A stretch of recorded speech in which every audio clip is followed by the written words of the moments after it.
Toda a vida do cristão está no constante desejo, ou deveria estar, de passar deste mundo para o Pai, como nós sabemos no Evangelho de João.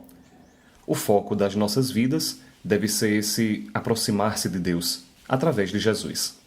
E isso só é possível quando nós nos vestimos de alguma forma de Jesus, quando nós vamos nos transformando nele, quando nós vamos assumindo sobre nós as características dele.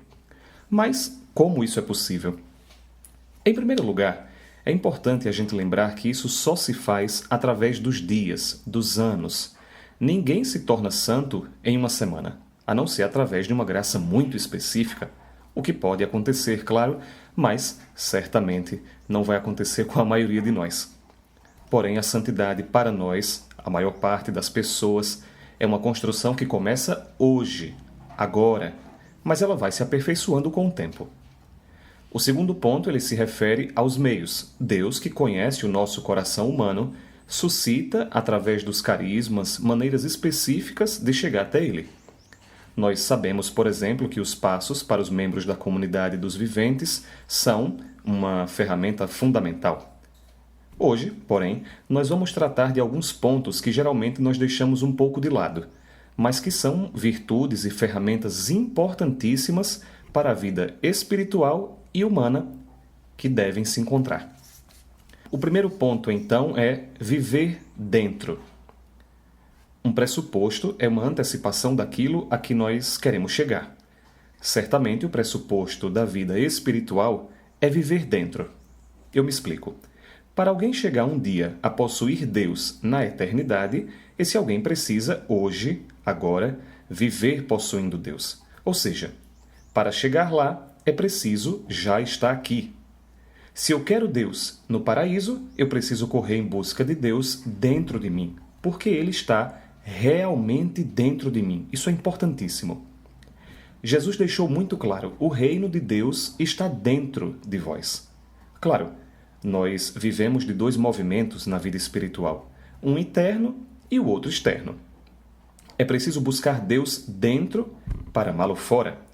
Mas, como a nossa sociedade hoje é predominantemente para fora, viver dentro de nós, você sabe, é quase um martírio. É uma exigência quase impossível. O que significa, então, estar dentro de nós mesmos? Bom, vejamos Maria, que conservava cuidadosamente todos os acontecimentos e os meditava em seu coração. Isso é um verdadeiro tratado de oração. A primeira necessidade para viver dentro é a capacidade de conservar. É um trabalho hercúleo para os nossos dias. Como nós somos uma geração dispersa, agoniada, agitada, que descarta tudo, falar em conservar é um verdadeiro heroísmo. Vamos a alguns exemplos. Quando não havia WhatsApp, receber uma carta significava um verdadeiro encontro, e tudo se tornava quase um rito. Deixar tudo o que se estava fazendo, abrir a carta, com a expectativa do que vem dentro dela, ler com calma, afinal o remetente não está agoniado esperando uma resposta, nem que quisesse, porque existe um tempo até poder enviar uma resposta. E pensar sobre aquilo. Por fim, havia o costume de guardar uma carta, conservar. Hoje, isso é bem mais difícil. Não se conserva, se descarta. Porém, o tempo para a vida espiritual é diferente. Quem quer de verdade progredir, precisa aprender a parar e conservar. Conservar significa dar tempo, respirar, desligar. Mas não basta conservar. É preciso conservar com cuidado, como nós vemos que se diz lá sobre Maria. É preciso conservar com verdadeiro cuidado. Significa que nós devemos ir aos detalhes diante de Deus, colocando diante dele, na oração, aquilo que podemos achar insignificante. Lembremos sempre, para Deus, nada é insignificante quando se trata da nossa vida.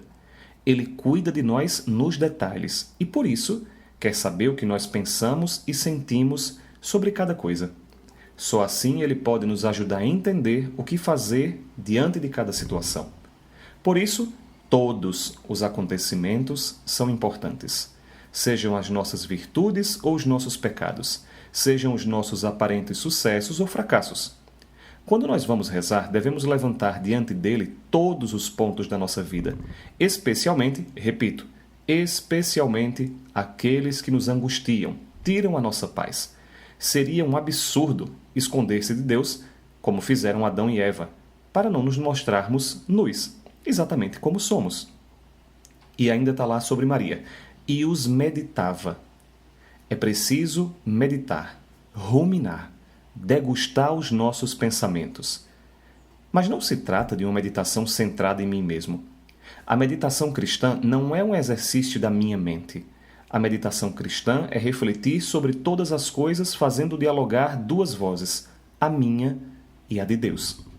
Eu penso e reflito sobre algo, meditando, e ao mesmo tempo chamo Deus para opinar, dizer o que ele pensa. Isso é a meditação cristã. Por fim, o lugar da oração é o coração. É lá onde está o nosso deserto. No coração é que travamos as nossas mais belas lutas e conquistas. Somente lá nós conseguimos estar sozinhos e com Deus ao mesmo tempo. Por isso é tão importante sentir as coisas com Deus. Não basta pensar, refletir, racionalizar. É preciso sentir essa presença, esse consolo, essa paz. Ainda que não fale, ainda que em alguns momentos estejamos áridos, mas é fundamental estar lá, naquele lugar sem mensagens, sem cobranças, sem pressas, sem WhatsApp. Estar lá, porque é lá onde está o tesouro.